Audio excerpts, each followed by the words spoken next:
काव्याचं सत्य झालं पार्थ समोर उघड। पार्थला समजतं की काव्याला त्याच्याकडून डिवोर्स हवा आहे।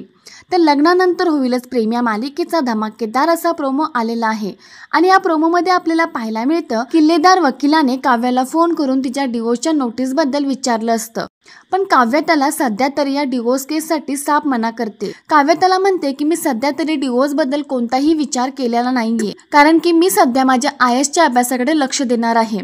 तेव्हा तो वकील तिला म्हणतो की ठीक आहे, पण जेव्हा तुम्हाला डिवोर्स घ्यायचा असेल तेव्हा नक्की फोन करा। तर आता दुसरीकडे जीवाने काव्यासाठी लेटर लिहिलेलं असतं आणि त्या लेटरमध्ये जीवाने लिहिलेलं असतं की त्याला त्या दोघांचं नातं कायमचं संपवायचं आहे आणि त्या लेटरमधलं सगळं वाचल्याच्या नंतर तिचा राग हा तिच्या कंट्रोलमध्ये राहत नाही आणि ती रागातच किल्लेदाराला फोन करते आणि त्याला म्हणते की ॲडव्होकेट किल्लेदार, मला डिवोर्स हवाय। काव्य त्या वकिलाला म्हणते की आपण भेटून बोलूयात, पत्ता लिहून घ्या। पण त्याच वेळेला त्या किल्लेदारांच्या बाजूला पार्थ देखील असतो। तो किल्लेदार पार्थला ॲड्रेस लिहायला सांगतो। मग काव्य त्याला पत्ता सांगायला लागते, GP road plot number 7 Mohite सदन।